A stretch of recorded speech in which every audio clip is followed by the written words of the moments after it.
제가 하나님의 말씀을 받들어 읽겠습니다. 경청하여 주십시오.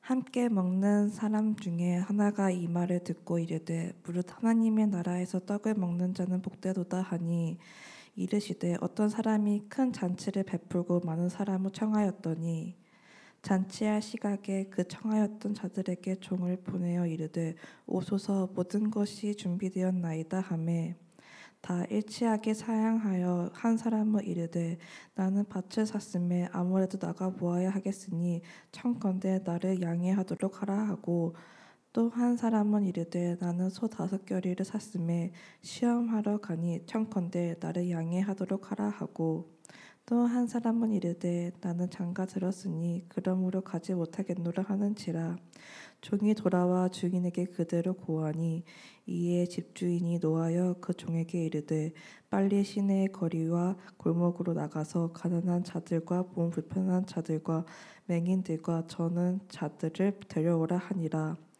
종이 이르되 주인이여 명하신 대로 하였으되 아직도 자리가 있나이다. 주인이 종에게 이르되 길과 산 울타리 가로 나가서 사람을 강권하여 데려다가 내 집을 채우라. 내가 너희에게 말하노니 전에 청하였던 그 사람들은 하나도 내 잔치를 맛보지 못하리라 하였다 하시니라. 오늘 이 말씀을 통해 하나님께서 은혜 주시기를 원합니다.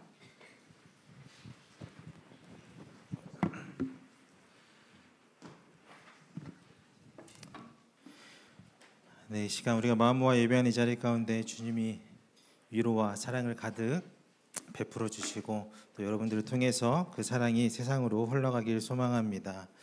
우리 옆에 있는 분들과 함께 인사했으면 좋겠습니다. 우리 주님의 사랑으로 살아갑시다. 네, 주님의 사랑으로 살아가는 우리 청년들 되길 소망합니다. 우리 잠시 옆에 있는 분들과 나눔을 하려고 하는데 부담스럽지만 잠깐 나누도록 하겠습니다. 한 주간을 좀 돌아보시면서 내가 누군가로부터 뭔가 또 어떤 상황으로부터 환대받은 경험이 있었는지, 또 반대로 아니면 내가 누군가를 좀 환대하고 환영하고 좀 품어준 적이 있었는지, 그 둘 다 없으면 반성하는 마음으로 어떻게 살았는지 한번 돌아보면서 옆 사람과 인사하도록 하겠습니다. 네.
제가 끊으라고 헛기침한 건 아닌데 제가 죄송합니다.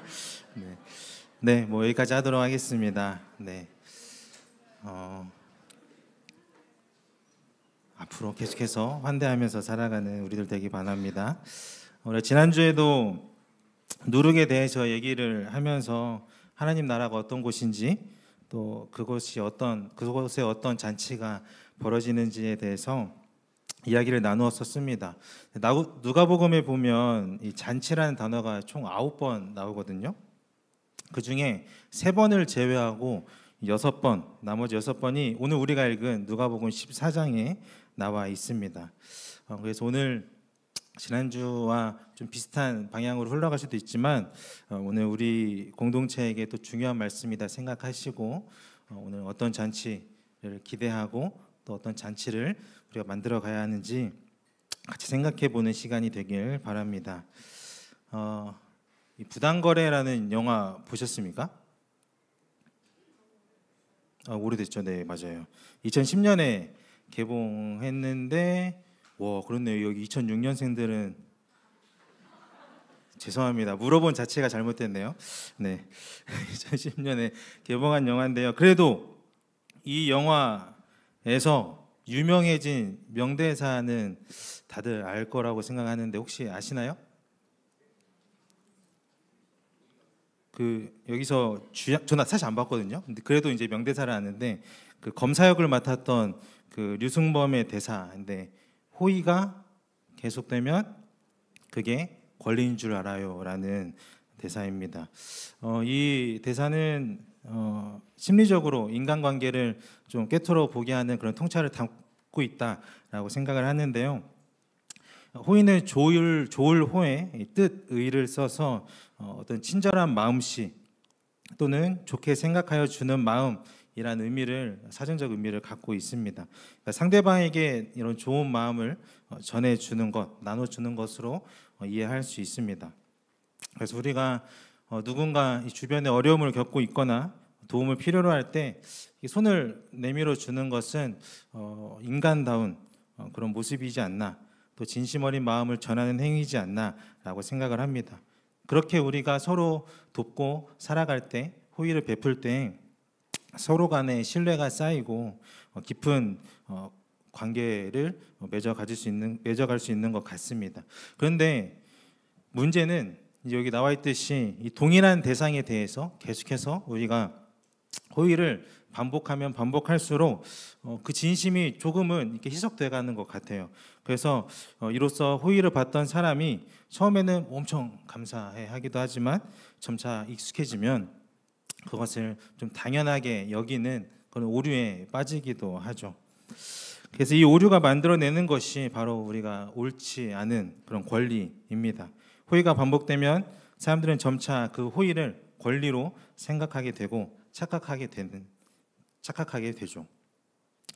기대 이론이라는 게 있는데 이건 뭐냐면 인간이 반복된 경험, 호의를 반복적으로 경험하다 보면 어떤 특정 상대방의 특정 행동을 예상하게 되고 그래서 이에 기반해서 미래의 행동을 예측한다라는 그런 심리학적 개념입니다. 그러니까 호의가 반복되면 상대방은 점차 이를 단순한 호의로 보기보다는 어떤 그냥 일종의 내가 누릴 수 있는 그런 규범으로 받아들이게 되고 그래서 결국 이 정도는 당연히 해주겠지 라는 생각, 이 사람은 날 늘 도와줄 거야 라는 그런 기대감을 형성하게 된다라는 것이죠. 하지만 또 이 기대가 충족되지 않았을 때에는 오히려 상대방이 불쾌감을 느끼게 되는 것이 이 기대 이론에서부터 나타나는 행동입니다. 그러니까 즉 이 호의에 대한 그런 감사함보다는 요구가 더 늘어나게 되는 것이죠. 그러면 어떻게 되겠습니까? 아무리 선한 마음으로 호의를 베푼다고 해도 이 베풀던 사람들도 점차 이 부담감을 갖게 될 것이고 심지어는 회의감까지 들게 되면서 이 관계가 틀어져 버리는 결과를 낳게 될 겁니다. 예를 들어서 제가 이제 한밤의 기도회 때 찬양 인도를 하고 있는데 이제 여러 악기들이 있지만 이제 드럼 주자가 있으신데 가끔 이제 일이 생기시면 쉴 때가 있으십니다. 그럴 때마다 제가 이제 청년부에서 부탁을 하는데 요즘에는 이제 건의밖에 없으니까 제가 강건 청년한테 매번 부탁을 하고 있습니다. 처음엔 제가 이제 엄청나게 고마워하면서 부탁을 하죠. 그런데 뭔가 건의가 부탁할 때마다 적극적으로 도와드리겠습니다, 언제든 도와주겠습니다 라고 해서 점점 부탁하는 제 행동이 태도가 바뀌게 된다라고 하면 어떻게 될까요? 그렇죠, 제가 나쁜 사람이죠. 네, 제가 그렇다는 건 아니고 네. 제가 뭐 권아 넌 당연히 와야지, 이 빈자리를 너가 채워야지 라고 제가 당연하게 생각하고 부탁한다라는 건 잘못된 것입니다. 또 정말 사정이 있어서 도와주지 못하는 상황에 제가 서운해한다고 하면 제가 나쁜 사람이겠죠. 네, 그래서 결국 이 둘의 관계가 굉장히 좋거든요. 네, 둘의 관계가 틀어질 수도 있습니다. 오늘 설교 때도 제가 이 건희의 이름을 거론하겠다라는 게 부담될 수도 있어서 설교 전에 제가 사전에 동의를 구하긴 했지만 이미 또 건희가 응할 거라 생각하고 어젯밤에 다 저는 이 예화를 작성했거든요. 그러니까 이런 기대 이론, 당연한 태도로 저에게 호의를 보여줄 거다라고 생각하는 게 그런 게 기대 이론, 좀 잘못된 방향으로 나아가면 안 된다라는 거죠. 그래서 그런 관계가 지속되면 그 둘의 관계에서는 그런 선한 영향력이 나타나기가 쉽지 않습니다. 그렇기에 호의는 상호적인 관계에서 가장 선한 방향으로 나타납니다. 주는 사람과 받는 사람이 서로의 가치를 인정하고 서로를 존중할 때 이 호의가 올바르게 유지될 수 있는 것이죠. 특히 이 받는 사람이 먼저 감사함으로 겸손함으로 그 마음을 표현할 줄 알아야 하고 이 상대방을 인정할 줄 알아야 합니다. 지난주에도 이 한밤 때 드럼에 빈자리가 있었는데 건이가 또 잘 채워져서 네, 감사한 마음이 아주 큽니다. 네, 제가 나중에 밥 한번 사도록 하겠습니다. 성경에도 보면 이렇게 계속되는 호의를 이 자신의 당연한 권리로 착각한 인물들이 여러 등장하는데요. 대표적인 게 요즘 우리가 계속해서 묵상하고 있는 이 신약 시대의 종교 지도자들입니다. 그러니까 무엇보다 그들은 선민 이스라엘의 혈통인 유대인들이었죠. 그러니까 자신들만이 선민이라는, 그러니까 아브라함의 자손이라는, 그렇기에 자신들은 무조건 구원의 대상에 포함된다라는 그런 근거 없는 맹신이 있었습니다. 그래서 이 구약 시대부터 예수님 시대까지 이스라엘 백성들은 이 제멋대로 살아왔었습니다. 자기 소견에 오른 대로 살았고 하나님의 뜻에 맞게 살아가기보다 그런 육신의 정욕, 이런 안목의 정욕, 이생의 자랑을 채우고 드러내기 위해서 이 마음 가는 대로 살았던 존재들입니다. 그러나 그럼에도 불구하고 우리 하나님께서는 정말 기나긴 시간 동안 이스라엘 민족을 향해서 은혜와 자비를 베풀어 주셨습니다. 이 택하신 백성을 구원의 길로 인도하시기 위해서 수많은 지도자들을 세워주셨고 그들을 통해서 능력을 보여주셨고 또 약속을 이루어주시기 위해서 수많은 전쟁에서 승리하게 하시는, 그래서 약속의 땅 가나안을 선물로 주시는 그런 은혜들을 계속해서 베풀어 주십니다. 끊임없이 행해지는 이스라엘 백성들의 죄악에도 불구하고 하나님은 계속해서 은혜를 계속해서 베풀어 주셨습니다. 그렇게 값없이 은혜가 주어지다 보니 결국 그들은 그것이 이 자신들만의 특권이라 생각하게 되어버린 거죠. 당연히 선민이니까 하나님께서 은혜를 베풀어 주시는 것이 마땅하고 우리만이 아브라함의 자손이니까 우리는 당연히 구원받을 존재라는 것을 뻔뻔하게 생각하는 그런 상황에 이르게 됐습니다. 오늘 본문에도 그런 생각이 담긴 구절이 나오는데요. 우리 15절 말씀 같이 한번 읽어보도록 하겠습니다. 15절입니다. 시작. 함께 먹는 사람 중에 하나가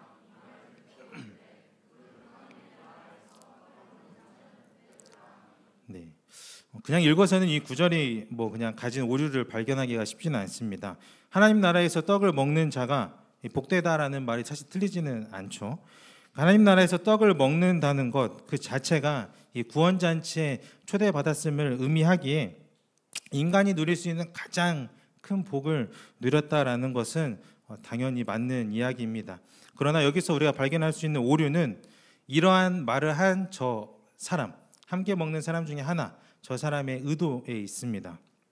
바로 오늘 본문 바로 앞절의 내용들을 보면 어제 이제 큐티 본문인데 예수님께서 그 잔치에 함께 있는 사람들을 향해서 명령을 하십니다. 파격적인 명령을 하세요.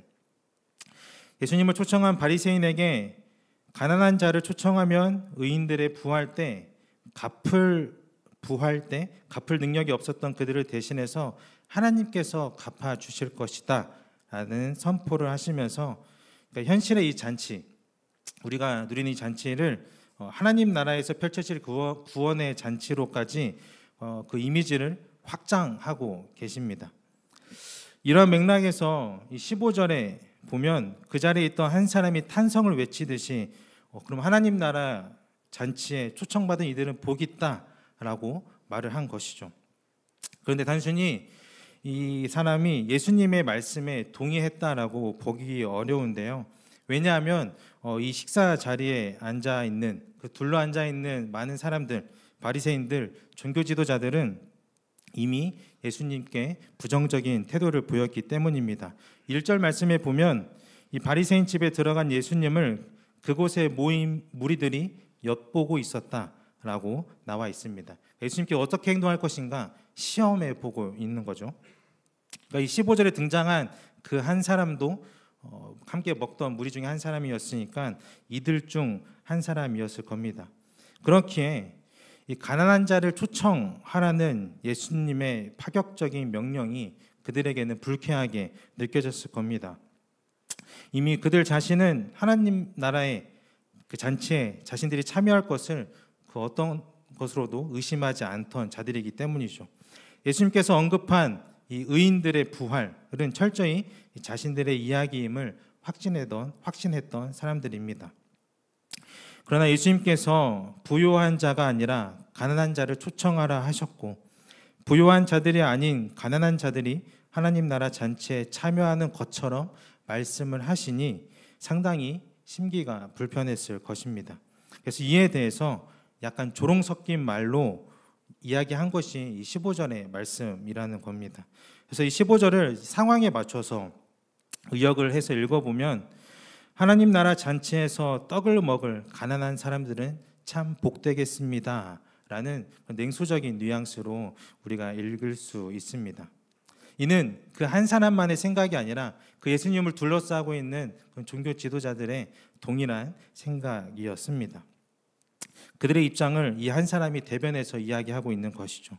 그러니까 그들의 권리, 선민이라는 특권을 무시하는 발언을 하는 예수를 받아들일 수 없었던 그들은 그런 그릇된 생각을 가지고 이 15절의 말씀과 같은 생각을 하고 있었다라는 겁니다. 그래서 결국 예수님은 또 하나의 비유 이야기를 통해서 그렇다면 이 종말의 때에 이르러서는 천국 잔치에 궁극적으로 누가 초대되어서 식사를 하게 될 것인가를 말씀해 주시고 계십니다. 그 비유가 이제 오늘 우리가 읽은 큰 잔치 비유이죠. 잠시 예수님의 사역을 여러분들이 좀 생각해 보면 가장 예수님께서 두드러지게 행하셨던 사역은 식탁 교제입니다. 예수님은 바리새인들이 중요하게 여기는 그런 식탁 예절을 지키지는 않으셨어요. 손을 씻지 않고 식사를 하실 때도 있었고, 또 세리와 죄인들과 같이 부정한 사람들과 함께 식사하는 그런 모습을 보여주었습니다. 이는 유대교가 이 목숨같이 지키는 그런 정결법에 대한 도전과도 같았습니다. 이런 행위들이 끊임없이 바리새인들과 종교 지도자들을 자극했지만 그럼에도 예수님의 행위는 그들의 일상 가운데 그들의 정결법을 넘어섰고, 식탁에서 보이신 예수님의 행위는 새로운 의의 결정판이 되었습니다. 또한 예수님의 식탁은 마지막 때에 있을 종말론적 구원 잔치와 이렇게 대비되면서 이미 이 땅에서 일어나고 있는 하나님의 구원을 상징적으로 보여주고 있고, 동시에 이 현재를 살아가는 이들이 이 땅에서 하나님의 나라를 어떻게 이루어 가야 하는지를 깨닫도록 하고 있습니다. 그래서 또 한 번의 식탁이 배경이 되는 이 큰 잔치 비유는 두 부분으로 나누어서 볼 수 있는데요. 이 앞부분은 잔치에 원래 초청받았던 사람들이 참여하기를 거부하는 이야기와, 이 뒷부분은 새로운 사람들로 잔치가 채워지는 이야기, 이렇게 두 부분으로 나누어서 볼 수 있습니다. 이 큰 잔치라는 표현은 잔치를 벌인 주인의 그런 지위와 신분이 얼마나 대단한지를 쉽게 상상하도록 합니다. 잔치가 크면 클수록 이 주인의 명성이 크다고 여기는 것이 그 당시 사회적 통념이었기 때문입니다. 또한 당시에 상류층에서 이 사람들을 초대하는 경우에는 일반적으로 이 두 단계를 걸쳐서 초청이 이루어졌는데요. 첫 번째 단계는 잔치가 벌어지기 여러 날 전에 종을 보내서 이 잔치에 대한 정보를 알려주는, 그래서 참여할 것인지를 묻는 그런 첫 번째 단계가 이루어지고, 두 번째 단계는 잔치 당일에 종을 다시 보내서 잔치 준비가 완료되었음을 알리면서 그와 동시에 다시 한 번 더 이 참석의 여부를 묻는 그런 절차가 이 두 단계로 통해서 이루어졌습니다.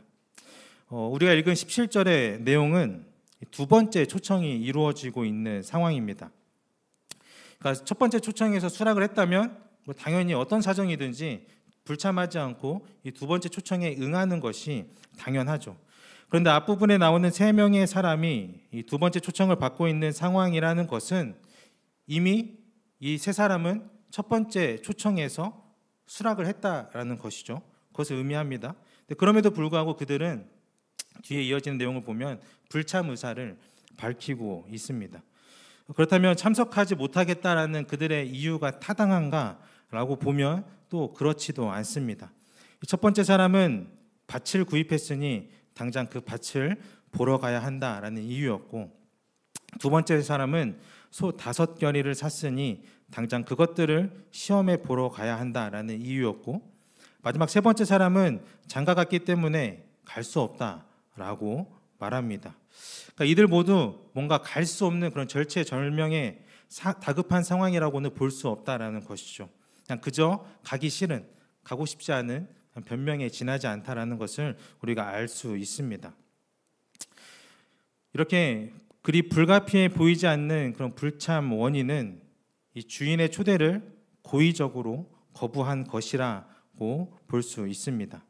그러니까 먼저 초청받은 사람들이 일제히 당일의 불참 의사를 밝힘으로써 자신들이 주인을 무시하고 있음을, 그에게 수치와 모욕을 안기려 함을 숨기지 않고 있다는 겁니다. 그래서 18절에 보면 말씀 보면 다 일치하게 사양했다라는 것을 볼 때 그 세 사람만이 아니라 이 그 잔치에 초대된 그 무수히 많은 사람들이 다 하나같이 그 잔치에 참여하기를 거절했다라는 것을 우리가 알게 됩니다. 이로써 이 잔치를 준비한 주인의 명예는 상처를 입게 됩니다. 그리고 주인의 집에서 벌어질 잔치가 매우 큰 잔치였기에 이미 소문이 온 동네에 퍼진 것을 감안하면 그 잔치가 엎어진다라는 것은 주인에게는 이루 말할 수 없는 수치심을 안겨 주었을 겁니다. 그렇기에 주인이 그들을 향해서 화를 내는 것 또한 당연합니다. 그럼 여러분들이 이 잔치를 벌인 주인이라면 어떻게 하시겠습니까? 그냥 잔치를 엎고 그냥 부끄러움을 직면하면서 견디시겠습니까? 아니면 새로운 방법으로 다시금 잔치를 여시겠습니까? 비유의 주인은 후자를 선택합니다. 그러나 그 새로운 방법이 매우 파격적입니다. 당시 관습대로 2번씩 초청해야 하는 그 방식이 이루어지지 않을 뿐만 아니라 이 대상에 대한 제약도 벗어나서 확장되고 있습니다. 그러니까 이 전통적인 관점에서 볼 때 전혀 이해되지 않는 그런 초청 방법이라는 거죠. 당시 바리새인들은 이 식탁의 정결법을 지키기 위한 안전한 방법은 우리가 그냥 서로 믿을 수 있는 사람들만 초청하고 자신들이 의인이라고 인정하는 사람들만 함께 교제하면 된다라고 생각을 했습니다. 그렇기에 지금 예수님의 이러한 상황들을 바라보고 있는 바리새인들은 예수님께서 이루어 가시는 그 식탁 교제의 자리들을 못마땅하게 생각하고 여겼던 것입니다. 그러나 이 비유에서만큼은 이 전통적인 관례를 먼저 깨고 있는 것은 바로 이 초대받은 사람들입니다. 그리고 그 지점으로부터 주인은 통상적인 관례를 뒤엎고 다시금 새로운 잔치를 열어 가고 있습니다. 그럼 이제 이 잔치의 대상이 누구인지 우리 21절 말씀을 같이 한번 읽어보도록 하겠습니다. 좀 길지만 같이 읽어볼게요. 시작. 그 종이 돌아와서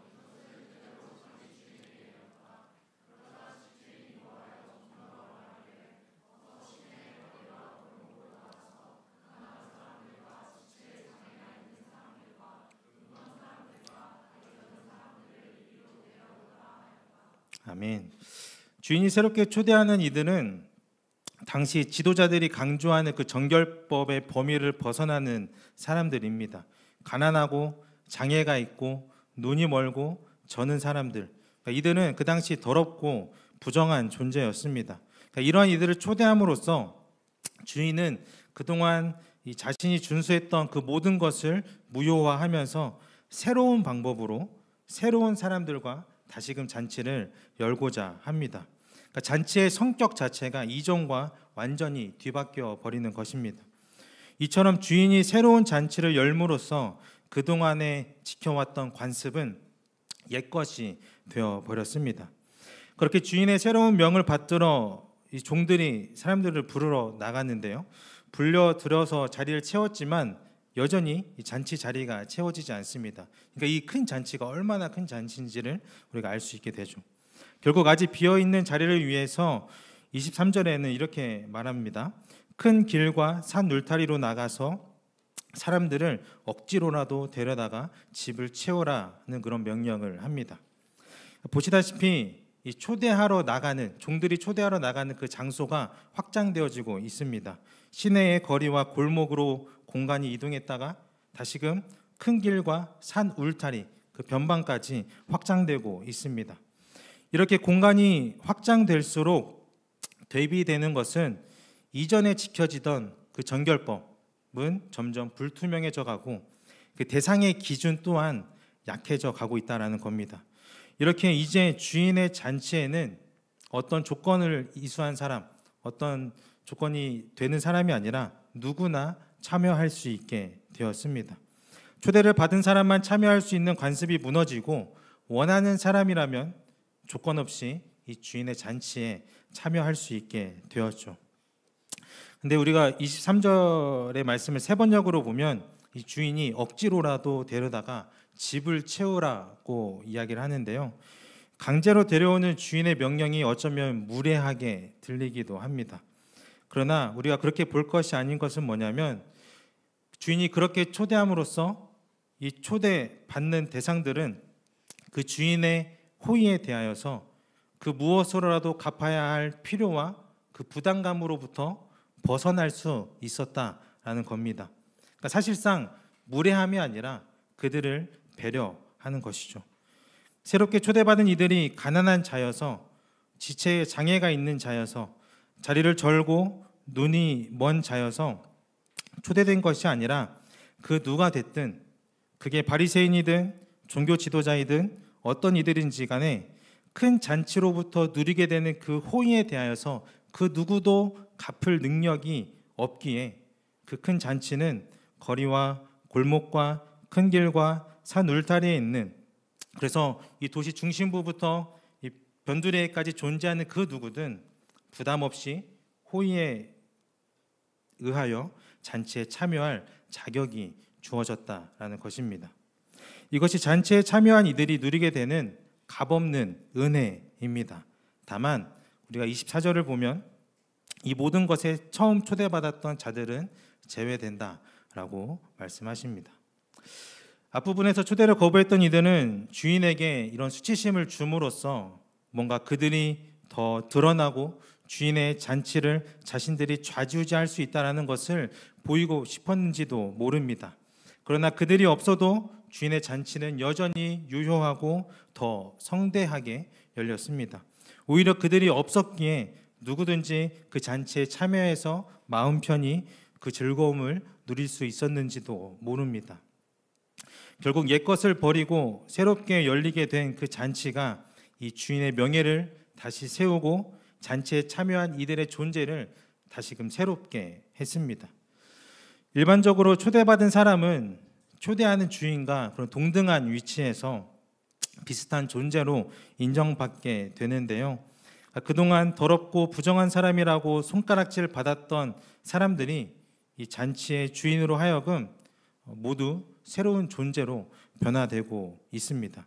이 변화는 외적인 변화가 아니라 내적인 변화입니다. 그들의 삶은 달라지지 않을 겁니다. 여전히 가난하기도 하고 몸이 아프기도 하고 삶이 외롭기도 할 겁니다. 그러나 주님이 베푼 큰 잔치 안에서 그들이 함께 모여 먹고 마심으로써 그들은 위로를 얻고 용기를 얻고 살아갈 힘을 얻었습니다. 그리하여 정체성이 변화되고 삶의 태도가 변화되고 삶의 목적과 방향이 변화되어서 앞으로 그들이 살아갈 그 삶의 태도 자체가 바뀌게 된다라는 것이죠. 주인이 불러 모은 사람들로 가득 채워진 그 큰 잔치의 자리를 한번 상상해 보십시오. 뭔가 깔끔하고 안정적이고 보기에 편한 잔치 자리는 아닐 것입니다. 오히려 함께 모여져 있는 그 모습이 너저분하기도 하고 함께 존재하는 것이 불편해 보이기도 하고 또 생각지도 못했던 놀라운 광경일 수도 있습니다.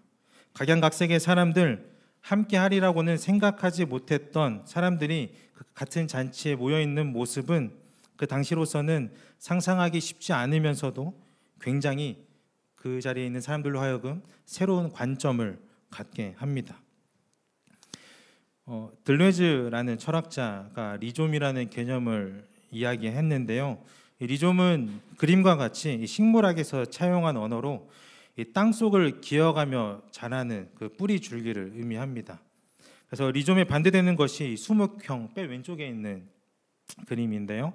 이 수목형의 책에는 이 뿌리와 가지 그리고 잎에 그 위계가 있는 그런 선형적인 그런 직선적인 방식으로 구성되어 있습니다. 그래서 이 수목형은 기존에 세워진 그런 계층적인 질서를 쉽게 바꾸기가 쉽지 않습니다. 반면에 리좀은 이 뿌리가 내려 있지 않은 지역이라도 번져 나갈 수 있는 그런 가능성을 갖고 있으면서 그로 인해서 드러나게 되는 다양한 현상을 수용하고 있습니다. 리좀의 주요 특징 몇 가지를 말씀드리면 첫째는 중심이나 고정된 질서가 없고 모든 부분이 서로 평등하게 연결될 수 있는 비위계적 구조라는 겁니다. 두 번째는 시작과 끝이 없이 리좀에서는 어디서든 연결이 가능하며 하나의 부분이 다른 부분으로 자유롭게 연결된다라는 것입니다. 세 번째는 리좀은 특정한 경로나 그런 목적에 얽매여 있는 것이 아니라 다양한 방식으로 접속을 형성한다라는 겁니다.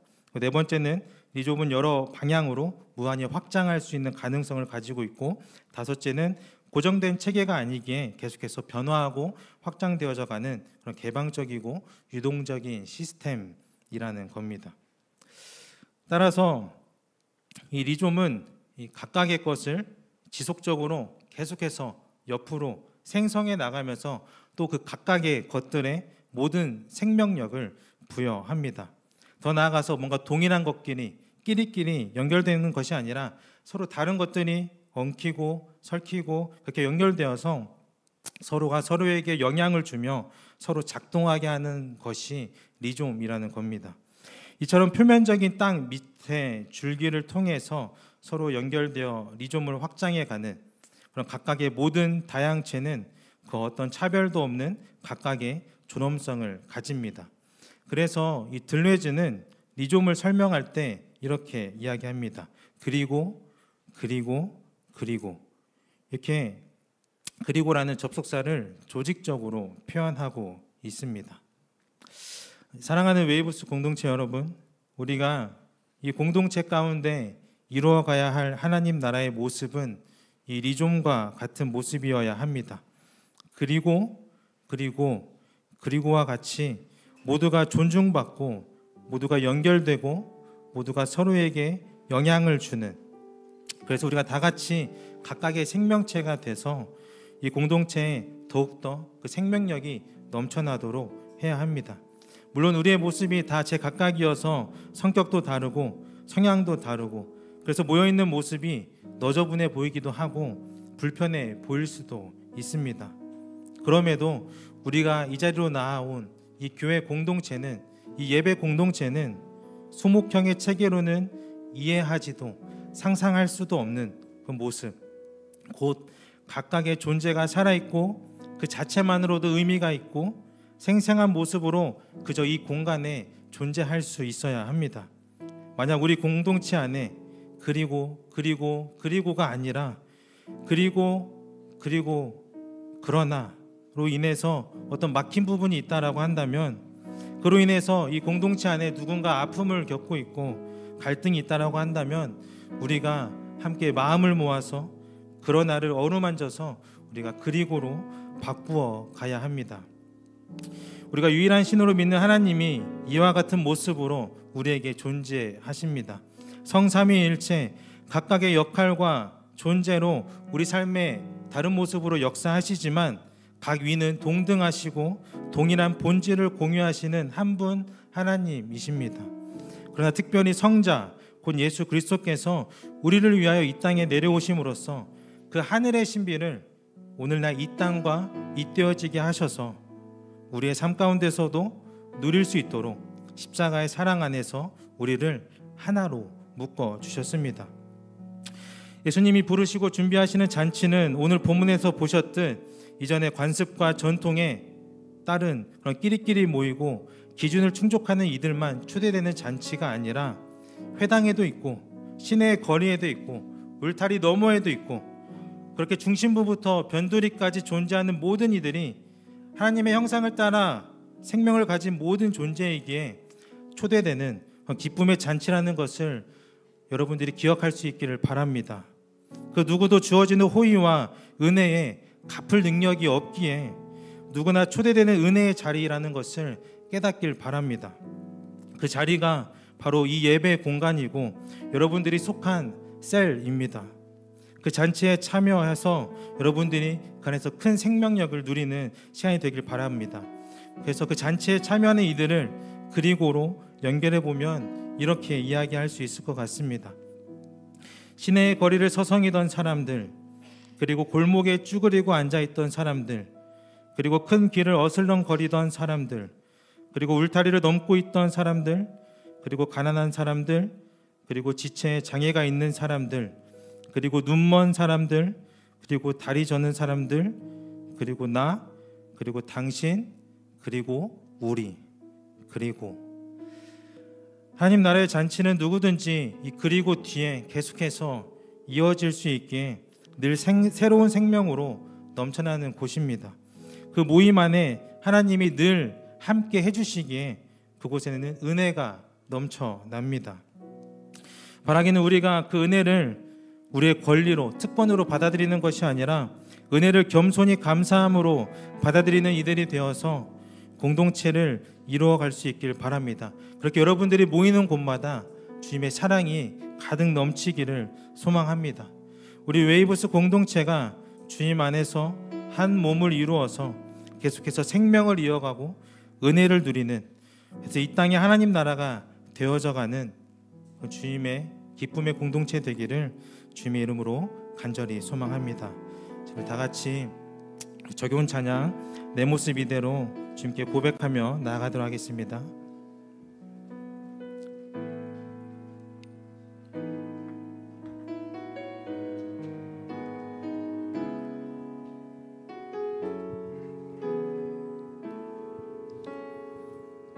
내 모습 이대로, 내 모습 이대로 사랑하시네.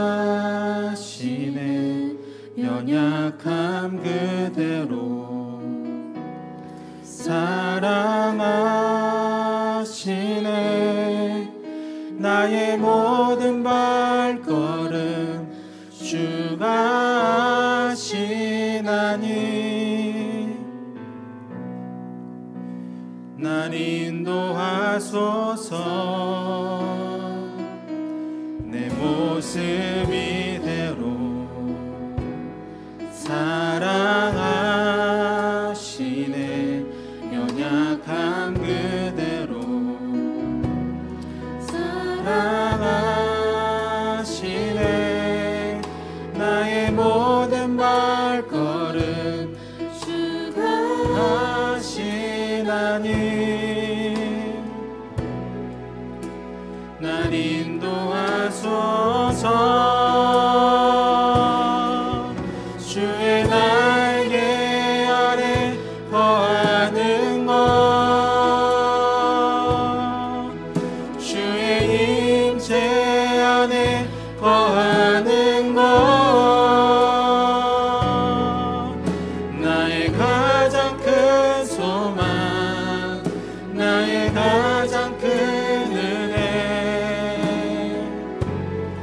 주와 함께 동행하느니 주의 날개 아래 거하는 것 주의 임재 안에 거하는 것 나의 가장 큰 소망 나의 가장 큰 은혜 주와 함께 동행한 우리 한 번 더 고백하며 나아갑니다. 주의 날개 아래 주의 날개 아래 거하는 것 주의 임재 안에 거하는 것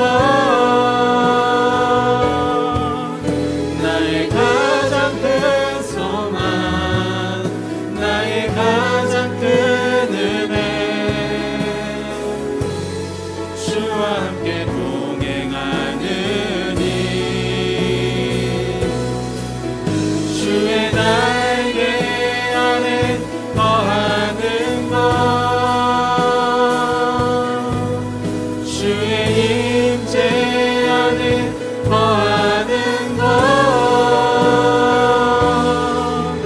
나의 가장 큰 소망 나의 가장 큰 은혜 주와 함께 우리 마지막으로 한 번 더 우리 전심으로 고백하며 나아갑니다. 주의 날개 아래 주의 날개 아래 거하는 것 주의 임재 안에 거하는 것 나의 가장 큰 소망 나의 가장 큰 은혜 주와 함께 동행하느니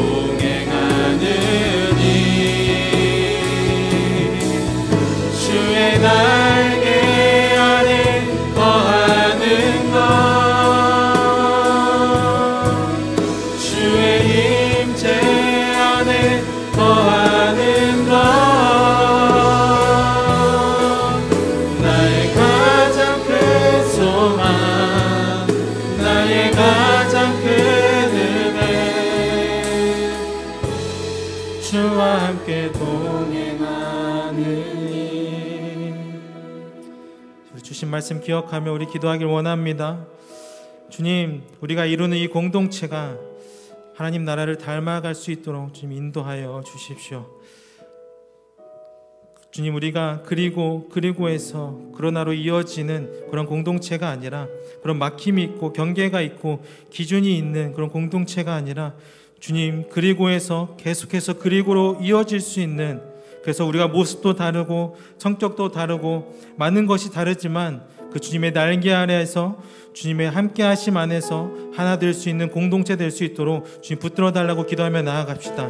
무엇보다 주님과 동행하는 삶이 어떤 삶인지 늘 고민하며 살아가기를 애쓰고 소망하는 주님의 자녀가 될 수 있도록, 그래서 이 공동체가 서로를 존중하며 생명을 함께 심어가는, 그래서 사랑이 가득한 공동체가 되어서 그 사랑을 세상 밖으로도 흘려보낼 수 있는 주님 보시기에 기쁨 가득한 공동체 될 수 있도록 주님 우리를 보살피고 인도하여 달라고 주님 이름 한번 부르면서 우리 기도하며 나아가도록 하겠습니다.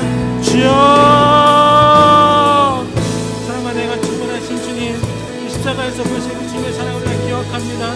주님 이 땅에 오셔서 많은 이들을 연대하게 하시고 많은 이들을 손에 붙잡아 주시고, 하나님 우리가 변들에 있을지라도 이 중심으로 불러주셔서 함께 식사들 나누시고 함께 말씀을 나누시고 가르침을 주시고 변화시켜주시고 새로운 모습으로 살아가게 하셨던 그 주님을 기억합니다.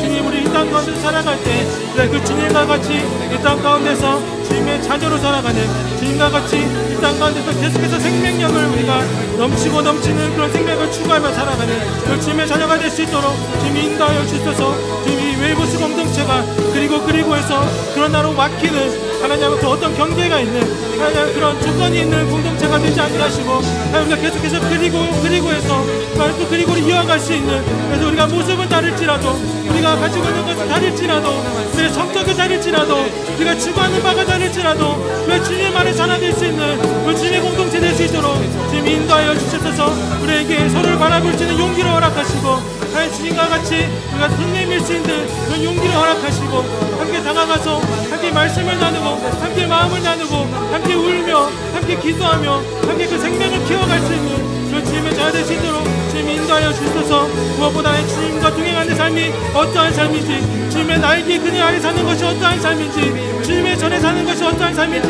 늘 고민하며 살아가는 주님의 자녀 되게 하시고 그래서 주님과 함께 삶을 살아가는 그 삶을 소망하게 하셔서 우리 공동체가 더욱더 그 사람들이 모여서 더 생명력이 넘쳐나고 주님의 은혜가 넘쳐나고 주님의 사랑이 넘쳐나고 그래서 이 세상 밖으로도 그 사랑을 흘려보낼 수 있는 그런 주님의 자녀들 될 수 있도록 그런 주님의 기쁨의 공동체가 될 수 있도록 주님이 인도하여 주셔서 이 안에 찾아오는 많은 이들이 이 주님 안에서 위로함을 얻게 하시고 주님 안에서 사랑을 느끼게 하시고 이 공동체 안에서 서로 함께 우리가 마음 편히 울고 웃으며 나아갈 수 있는 그런 주님의 공동체 될 수 있도록 주님 인도하여 주시옵소서.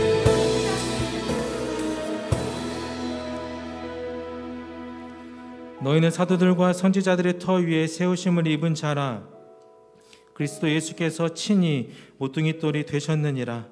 그 안에서 건물마다 서로 연결하여 주 안에서 성전이 되어가고 너희도 성령 안에서 하나님이 거하실 초소가 되기 위하여 그리스도 예수 안에서 함께 지어져 가느니라.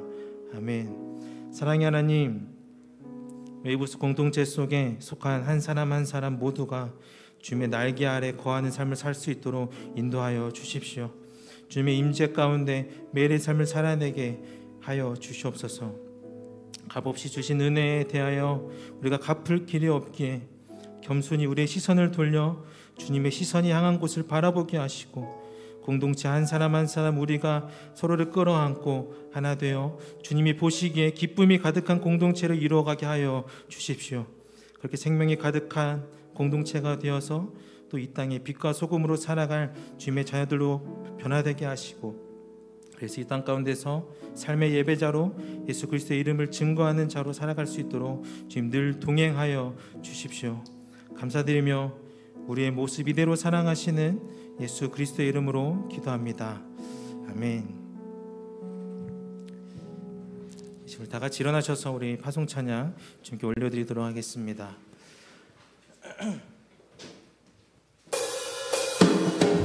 박수치며 찬양하도록 하겠습니다.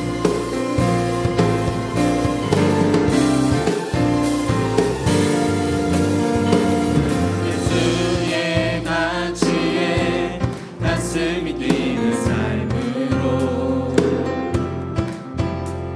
하나님의 마음 시원케 하길 원해. 부르신 자리에 거룩과 경외함으로 하나님 마음에 한판 자 되길 원해. 우리를 통해 믿음의 길을 세상에 그려가시는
박수 올립시다.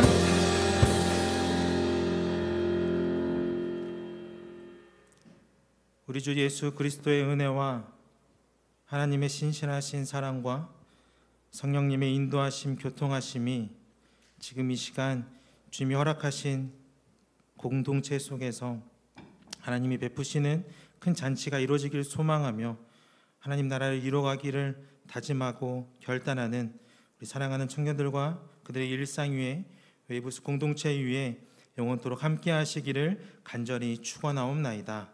아멘.